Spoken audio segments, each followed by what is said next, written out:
Markets and Infrastructure, Lecture 5.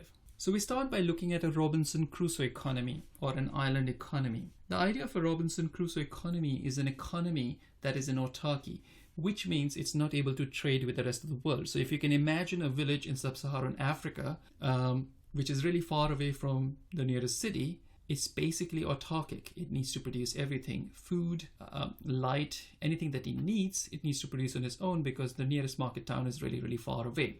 Now that can be extremely inefficient. And the reason it's inefficient is because people are spreading their skills over a range of things, which they may not be very good at. If they could specialize, then they would just do what they are very, very good at. So with specialization, the output of the economy goes up, which means there's more private capital that can be accumulated through the saving and investment channel. And there is also more resources flowing through the fiscal channel. Basically, since there's more economic activity because of markets and specialization, there is more tax resources collected from that economic activity.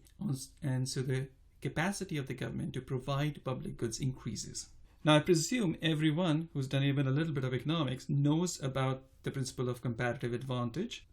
It comes from Ricardo. And if you don't know it, then this is beyond the scope of the course. You can go and read section 8.4 from core econ so that you understand what comparative advantage means. But basically, I presume everyone understands what comparative advantage means. So now when we think of the relationship between market and infrastructure, there are basically three kinds of infrastructure. So there's transport infrastructure, which includes railways and roads. There's communication infrastructure, which is telephones and internet, and electricity, which is the third kind of infrastructure we'll talk about today. And so electricity is a cheap source of light, mechanical, and computational power.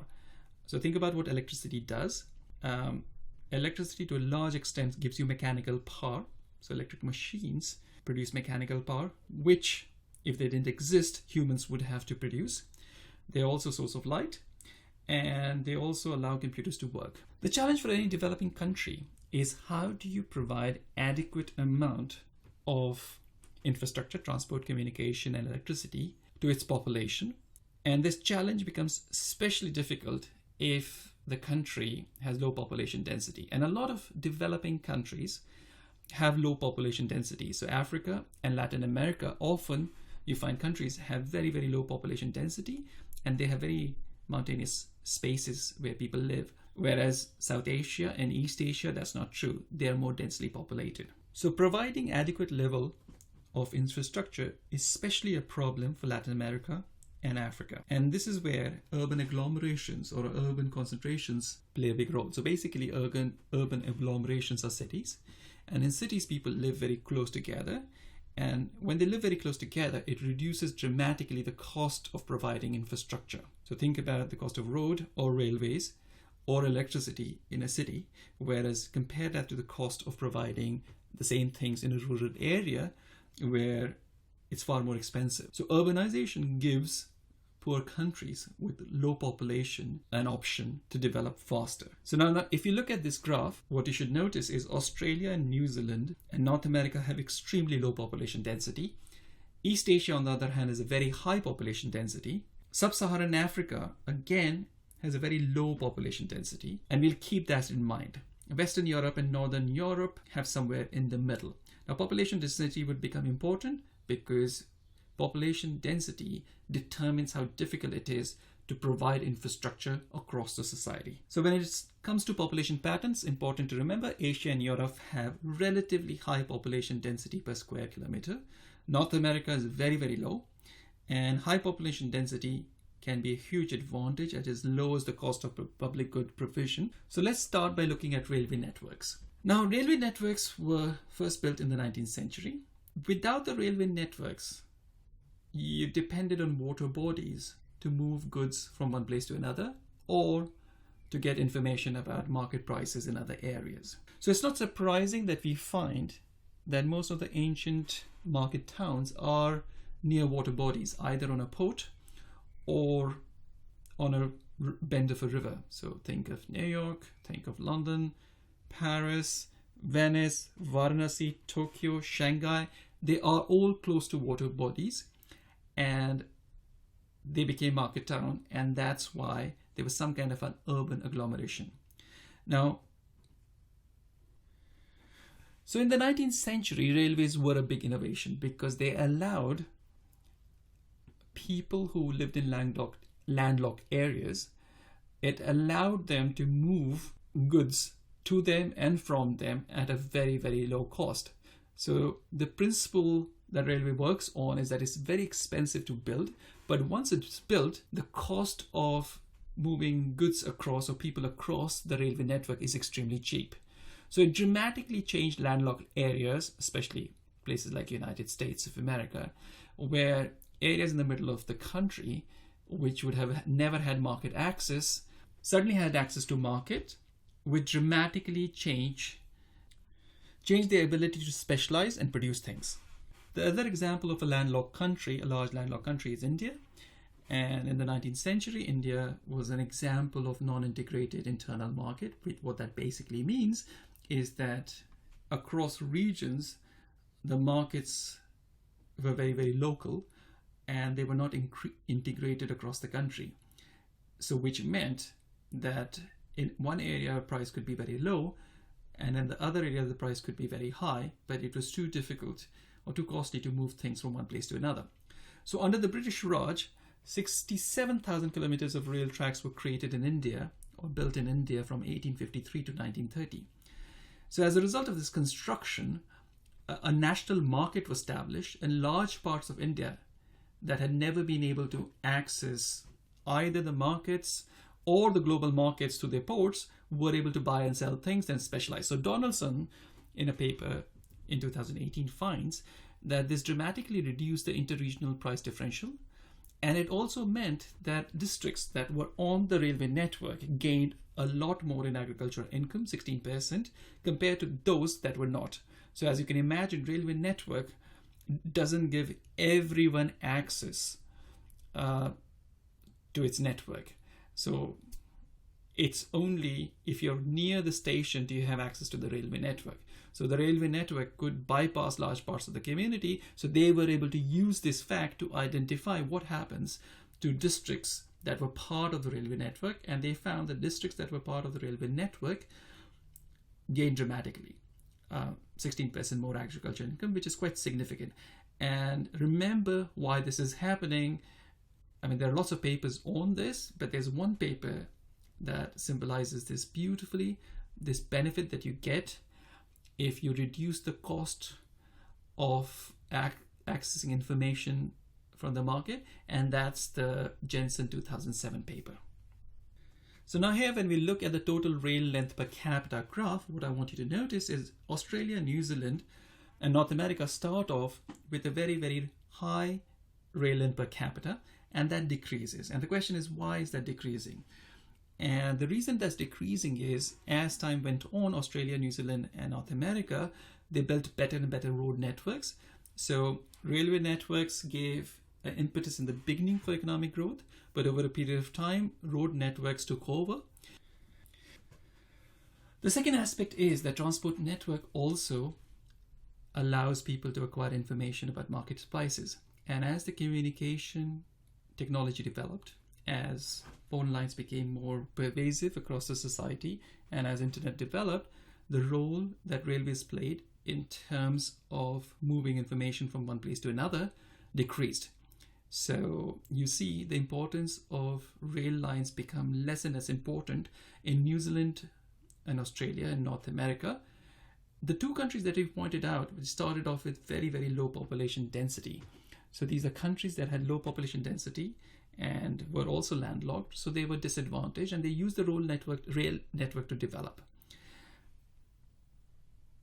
Now we can compare them directly to sub-Saharan Africa and Latin America, which finds themselves in the same situation. These are low population density areas, and they need to build the transport network in order to facilitate their markets. But the problem in doing that is that building transport networks like railways or the road network is extremely expensive, and especially in mountainous areas, it's even more expensive. So governments require tax resources to build that, and given that these are developing countries with low per capita income, the tax resources is exactly what they don't have.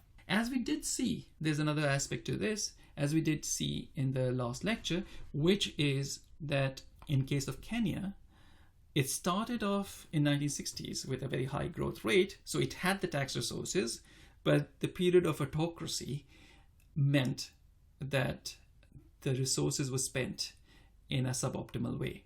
So there are two distinct aspects. One is, where do you get the money or the tax resources to build railway networks? And the second thing is, once you have the money, which is the Kenyan case, don't spend it the wrong way. And which is equally true for a developed country, which is once a developed country starts spending money in infrastructure projects in a suboptimal way, it basically is foregoing opportunities for growth and prosperity.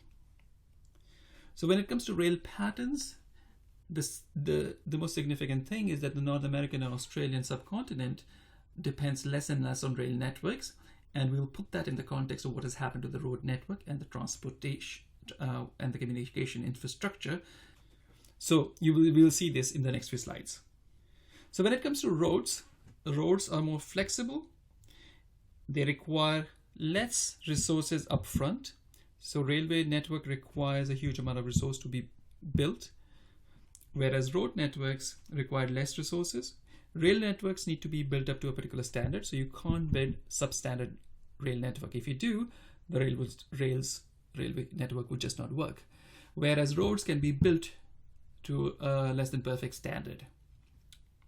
The other important thing to notice is that roads and rails are complementary. So roads do what rails can't, and rails do what roads can't. Railways are good at moving goods and services across large distance and low cost, but once you move it from one station to another, you can't really move goods from that station through railway to the doorstep. And this is where roads come in. So roads are able to carry goods from markets to doorsteps and from doorsteps to markets. So roads and rail are complementary depending on the topography of the country. So the pattern we see when we look at the road per capita is Australia and New Zealand, the road per capita has gone up. The same thing's true for Northern Europe, whereas in North America it's remained relatively flat. And in Western Europe again, it's been relatively flat. Now what we noticed in the developed regions, North America, Europe, the road network per capita is high, whereas in developing areas, Sub-Saharan Africa and Latin America, it's much, much lower. The fact that it's lower also means that it's making market access difficult for the populations who live in that area. So the pattern in the road is that it can be a significant constraint on the economy, because without roads, people are forced into autarky, they can't specialize. And it's the same thing again, if they can't specialize, they are not very productive. And if they're not productive, we know from solo growth model that the economy's output would suffer.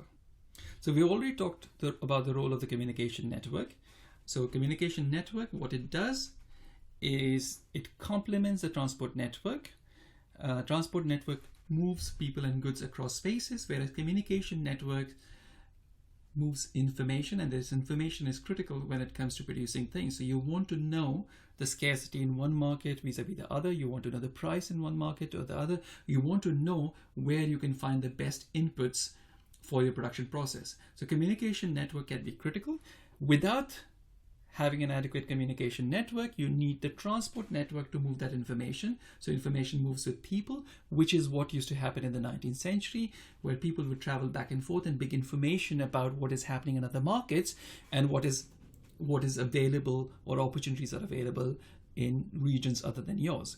Whereas with the advent of communication technology, and especially the rate at which the cost of communication technology is decreasing since the 1960s, some part of the role that transport network used to play is now being taken over by the communication network.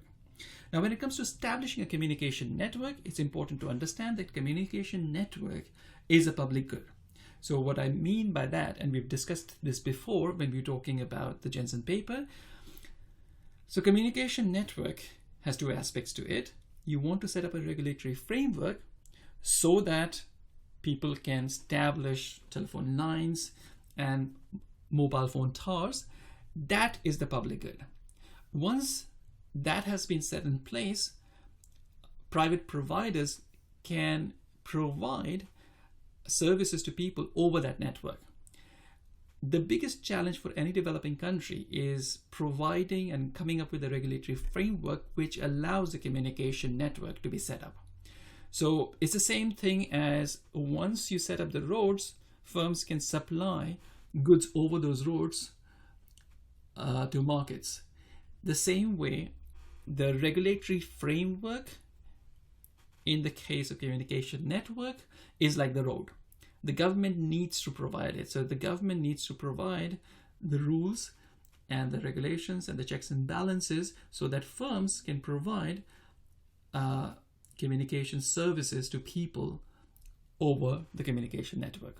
Now, the challenge that most developing countries find in establishing that particular regulatory network. So if you don't establish it properly, the firms that provide services to people would charge them extremely high prices, and as a result, the communication network would not play the role that it can play in facilitating markets. So when it comes to total phones per capita, the pattern seems to be clear. It's increasing across all regions, and this is the only infrastructure per capita that you would find where the developing countries are not lagging behind as much behind the developed countries. So if you look at East Asia or if you look at Southeastern Asia, it looks fairly robust. Total phones per capita is increasing at a relatively brisk rate. What is of course striking is that Sub-Saharan Africa and Southern Asia are lagging behind quite significantly. You should also notice that the data that's been used in this particular slide, in this particular graph, runs up to 2000. If we had data up till 2020, we would find that South Asia has caught up with the rest of the world in terms of total phones per capita. So when it comes to patterns in terms of phone per capita, what you need to take away is this, that roads and railways have very high increasing returns to scale properties. So the cost of establishing a road and railway network is extremely high.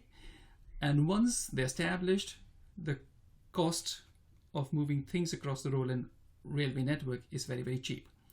That's not true for communication network. The communication network, the cost of establishing a communication network is relatively cheap compared to roads and railways. And as time goes on, the cost of establishing the communication network is getting cheaper and cheaper. This is because of advances in technology. So till now, we've been talking about transport and communication network, which were complementary. All elements of the transport and communication network are complementary with each other. When we talk about electricity, it's slightly different because electricity, what it does, its impact is within the firm. So it's a cheap source of mechanical power, cheap source of computational power. It gives light to both firms and household. So it dramatically changes the productivity of workers. And as we saw in the solar growth model, the productivity, the labor productivity or the productivity of the worker is critical for increasing the per capita income in the society. So compare the electricity generating capacity per capita graph with the earlier graphs that we've seen. And what you see is that Australia, New Zealand, North America, the electricity generating capacity per capita is increasing quite significantly. The same thing is true for Northern Europe and Western Europe. So most of the developed regions of the world, the electricity generating capacity per capita is increasing, whereas in the developed world it's relatively flat. So it tells you how electricity generating capacity constrains the economic growth of developing countries. So when it comes to provision of electricity, again, there are two parts, which is establishing plants that produce electricity and distribute that over a network. And then you have consumers that consume that electricity. So there's some increasing returns to scale when it comes to producing electricity, but the real increasing returns to scale is establishing the electricity network or electricity grid that is able to distribute electricity from where it's produced to where it's supplied. And that network is usually a national network and it has the same public good characteristics as non-rival and non-excludable that we talked about in the lecture 3 when we were talking about public goods. So to summarize, the basic point that we've been trying to make through these lectures is increasing the supply of transport and communication network is critical for increasing the productivity of labor through specialization. So you have to understand the link between markets and specialization, and then the link between transport and communication network and markets. So papers like Jensen and paper like Donaldson are extremely important because they tell you how the transport and communication network facilitates the establishment of market. And once you have establishment of markets, it allows you to specialize. So that's basically the principle of comparative advantage, or the Ricardian principle that I presume you already know about. So the other component that we talked about is electricity, because what it does is it dramatically changes the labor productivity by producing mechanical and computing power along with being a source of light. Now, it's difficult to produce electricity on your own. It's much easier to produce electricity at the national level. In countries where there's not enough electricity to go around, electricity is a severe constraint on growth. Whereas in countries, most developing countries, you never think twice about electricity. There's always enough electricity. You will never ever think of electricity not being available when you need it. So the main principle when it comes to infrastructure, and that complicates things, is increasing returns to scale. You need the resources upfront to build the infrastructure network for a country, which is the transport and communication network. So railways, roads, and phones. And then the electricity network. So you need these resources up front. And if you're a poor country, then you don't have enough tax resources. And if you don't have enough tax resources, how do you build them? So a bunch of market fundamentals might tell you that a market is able to provide things, but they are missing the point, or they kind of forgot the public goods part of it, which is you need to establish the public goods. You need to establish the road networks, and you need to establish the railway network or electricity network in order for the markets to work. So these market fundamentalists would argue that roads can be privately provided by firms. And what we know is that if there's privatization of provision of road, then you need to set up tolls. So you need to set up tolls, and firms that get to set up tolls for the roads basically charge the consumers through the roof. And if they do charge the consumers through the roof, the whole point of a transport infrastructure is defeated, because the whole point of a transport infrastructure is it reduces the cost of transport.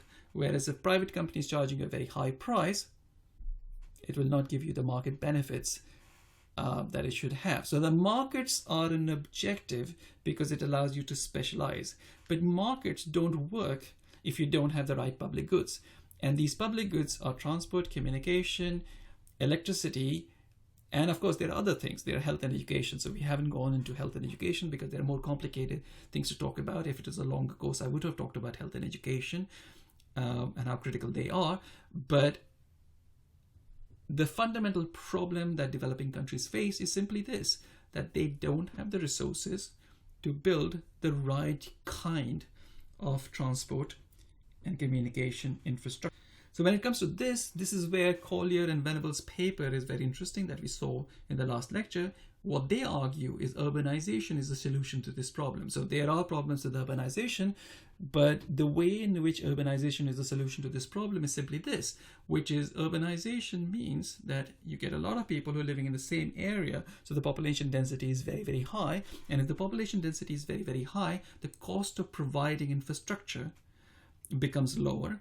So a country which has scarce resources is able to provide infrastructure in urban areas. And once it's able to do that, once there's economic activity, it can tax that and provide infrastructure later on in the other areas. So this is what China did to some extent, which is it allowed its urban areas to increase. Of course, China has this advantage that it's a very high population density, but it allowed certain areas to develop. And once it developed, China's tax revenues increased, and they were able to plow those resources back into other infrastructure projects. So in countries in Latin America and Africa, there are no easy solutions. But Collier and Venable suggest that urbanization is a solution. It has its own problems. So as we live through a coronavirus outbreak, we realize that this is all about high density population living in urban areas. So if you have high density population, then you have other problems. But it is one prescriptive lesson that the literature offers. The other lesson that the literature offers is that, like in the case of Kenya, once you have some resources, you have to spend them extremely judiciously. If you don't spend them judiciously, you will waste opportunity. So this is what Kenya did. It started in the 1960s with a relatively high growth rate, and through an autocratic process and mismanagement of public goods, it was wasted that opportunity, and now it's underperforming most of the sub-Saharan countries in terms of its growth.